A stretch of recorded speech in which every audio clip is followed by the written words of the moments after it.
Nick fez de tudo para mudar o destino das filhas. Ela trabalhou durante anos para conseguir quebrar o ciclo da instabilidade da família. E quando finalmente conseguiu viver com as meninas, ela acreditava que agora poderia recomeçar, mas o que ela não sabia é que o verdadeiro perigo estava dentro de sua própria casa. Eu sou a Mari Reis e vem entender esse caso comigo. A Jerneca Nick nasceu no dia 18 de abril de 1975 no estado da Geórgia, nos Estados Unidos. Desde pequena, a Nick teve uma infância muito difícil. Ela nasceu na prisão. A sua mãe Linda tinha sido presa por porte de substâncias ilícitas. Então, sem muitas alternativas, ela foi criada pela avó chamada Della, que fez de tudo para que ela tivesse uma infância muito boa e também ficasse longe de coisas ruins. Mas aos 17 anos, a Nick começou a andar com más influências. Ela frequentava várias festas e também passou a usar substâncias ilícitas. E antes mesmo que ela conseguisse terminar o ensino médio, ela acabou engravidando de gêmeas. No dia 27 de novembro de 1993, as duas gêmeas nasceram, a Jasmia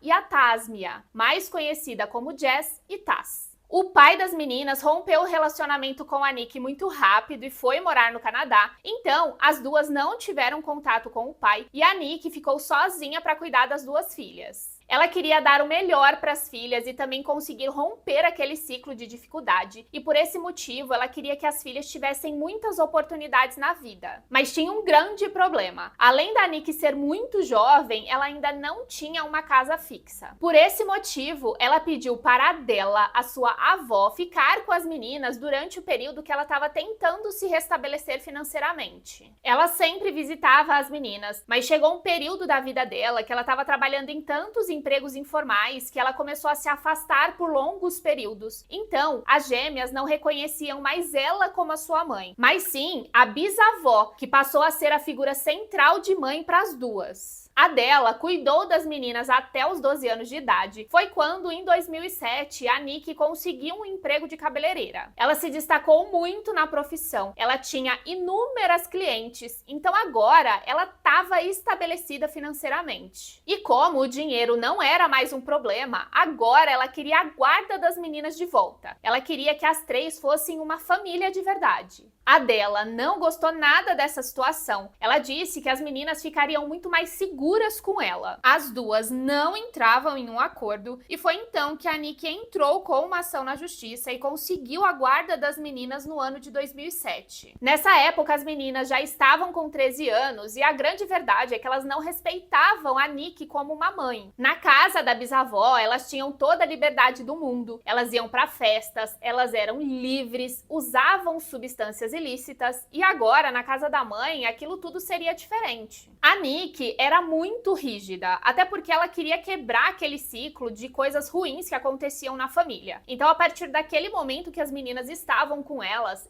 tinham horários dentro de casa, elas precisavam se dedicar aos estudos, coisas que não aconteciam na casa da bisavó. Isso gerava muitos conflitos entre elas, e a cada dia que passava, a tensão ia aumentando ainda mais. E isso era só o começo de algo muito ruim que estava prestes a acontecer. No dia 30 de junho de 2008, a Nick percebeu que a Jess não tinha dormido em casa e isso quebrava uma das regras estabelecidas. Assim que a filha chegou em casa, a Nick começou a confrontar ela. Ela pegou o celular da jovem, que ficou extremamente nervosa e partiu para cima da mãe. Nesse dia, a situação ficou tão feia que a Nick precisou ligar para a polícia para pedir ajuda. Quando a policial chegou na casa da família, logo ela percebeu que a Nick estava muito nervosa, mas que não tinha nenhum tipo de ferimento ou lesão visível. E que as filhas estavam agindo de uma maneira muito estranha. Elas estavam extremamente calmas e tranquilas, como se nada tivesse acontecido. Aquela postura tranquila das meninas despertou um sexto sentido na policial, que decidiu ficar esperando do lado de fora dentro da viatura, porque ela acreditou que algo estava para acontecer. Em menos de 5 minutos, a Nick saiu correndo para o lado de fora, gritando, desesperada, pedindo por ajuda e também com o telefone na mão porque ela estava ligando para a polícia. A policial retornou para casa e dessa vez ela conseguiu verificar que a Nick tinha várias lesões, como arranhões e hematomas, e que aquilo claramente tinha sido uma agressão.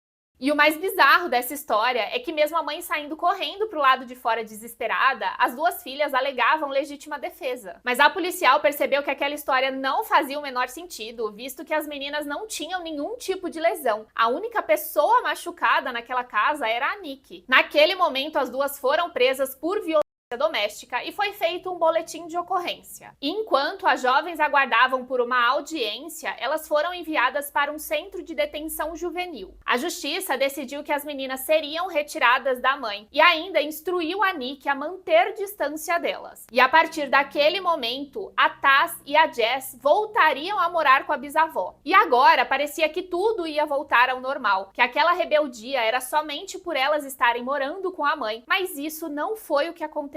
As duas viraram um grande pesadelo para a bisavó. Elas saíam escondidas e em alguns desses momentos a bisavó precisou prender as jovens dentro do quarto. Elas fugiam de casa, roubavam objetos, a situação estava completamente fora do controle e agora quem temia pela sua vida era a própria bisavó. No início de 2010, a situação estava tão ruim que elas pararam de frequentar a escola, o conselho tutelar foi chamado e então uma nova audiência foi marcada. No dia 5 de janeiro de 2010, a justiça entendeu que a Della não tinha condição de cuidar das meninas, até porque ela já era uma senhora de idade. Então, por esse motivo, agora elas voltariam a morar com a mãe. O juiz, ele entendia que a bisavó não tinha condição de impor limite para as duas. Então, elas voltando a morar com a mãe, talvez ela conseguisse controlar as meninas. Mas da própria audiência, as duas disseram que não queriam voltar a morar com a mãe. O juiz, ele entendeu a situação e disse que elas passariam por uma espécie de adaptação. Então elas ficariam 2 semanas lá na casa da Nicky. Ele veria como que estava acontecendo, como que estava a adaptação, se elas estavam brigando ou não. E aí, no dia 19 de janeiro, seria decidido o que de fato aconteceria. Mas a grande verdade é que não deu tempo. No dia 13 de janeiro de 2010, a Jess e a Taz entraram na delegacia aos prantos. Elas disseram que tinham encontrado a mãe sem vida dentro do banheiro de casa. Quando os policiais chegaram lá, a cena era assustadora. A Nicky estava dentro da banheira, ela tinha várias lesões de facada e o ataque ele tinha sido tão forte que a sua medula espinhal estava praticamente rompida. Para os policiais estava muito claro. Aquela cena indicava que tinha algo emocional muito forte envolvido naquele ataque.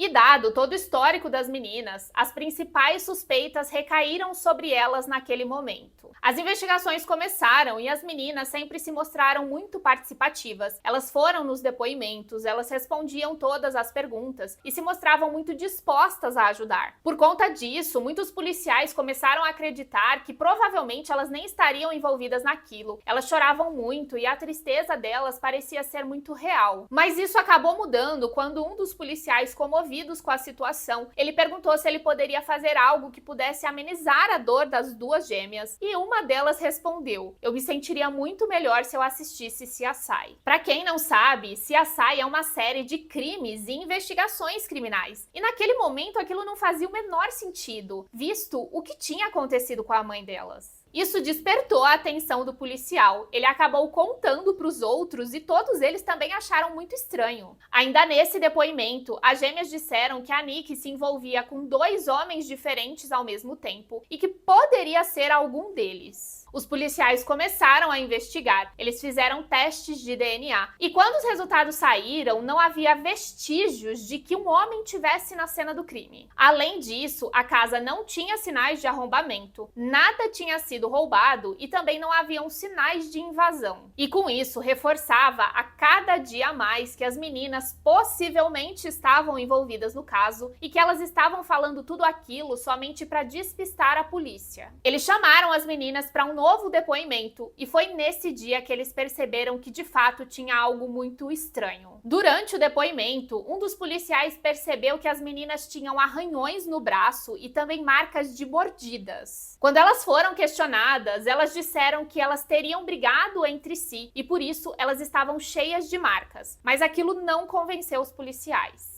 E foi a partir disso que os policiais decidiram que agora os depoimentos delas seriam colhidos de forma completamente separada. Então, eles levaram cada uma para uma sala e começaram a conversar de forma individual. Enquanto isso, uma outra equipe voltava na residência para coletar novas evidências. E foi lá que eles conseguiram encontrar algo decisivo. No armário da Tess, os policiais encontraram uma bota manchada com sangue e também nela tinha preso um tufo de cabelo. Naquele momento, a polícia já tinha indícios muito fortes, mas não parava por aí. As gêmeas mentiram sobre o horário que chegaram na escola naquele dia. Elas disseram que chegaram atrasadas 10 minutos, mas as câmeras de segurança da escola mostraram que elas chegaram horas depois, por volta das 11 horas. Os policiais ainda conseguiram as imagens de um posto de gasolina onde as meninas pediam carona umas 10h15 da manhã. Mas a evidência mais clara, que colocava as meninas diretamente na cena do crime, foram aquelas marcas de mordidas encontradas no braço delas. Isso porque os policiais fizeram uma comparação com a arcada dentária da Nick e elas eram compatíveis. E além disso, o resultado do sangue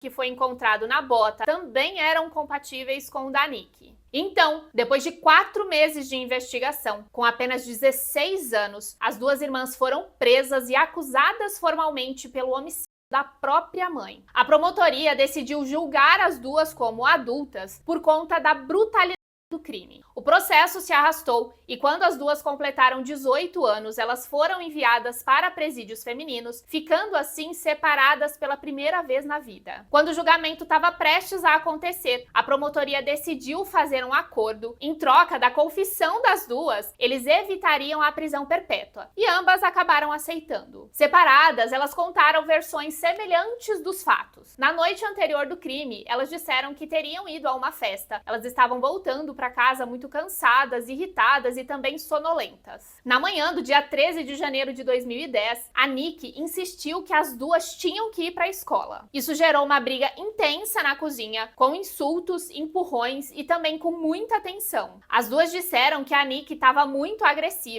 Ela partiu para cima das duas e a situação acabou saindo fora do controle. A Nick teria pegado uma panela para se defender, o que fez com que as gêmeas se sentissem ameaçadas e partissem para cima da mãe. Uma delas quebrou um vaso na cabeça da Nick e em um momento a mãe tentou pegar uma faca, mas as gêmeas a desarmaram. Durante a briga, a Nick foi esfaqueada inúmeras vezes. Ela tentou se defender, isso porque era possível ver inúmeras lesões tanto nas suas mãos quanto nos seus braços. Depois disso, elas ainda pegaram a mãe ainda viva, colocaram em uma banheira, encheram de água para que ela se afogasse lentamente. Depois do crime, elas limparam toda a cena, pegaram a faca e os documentos da mãe e descartaram em algum lugar e eles nunca foram encontrados. Elas pegaram carona com alguém para ir até a escola achando que seria um álibi convincente. Em janeiro de 2014, as duas foram condenadas a 30 anos de prisão, contados a partir de 2010, da época que elas tinham sido presas. Em 2017, após 7 anos de prisão, as duas tentaram pedir a liberdade condicional, mas foi negado pela justiça. Esse caso leva a gente a refletir como uma pessoa menor de idade ela pode ser muito cruel.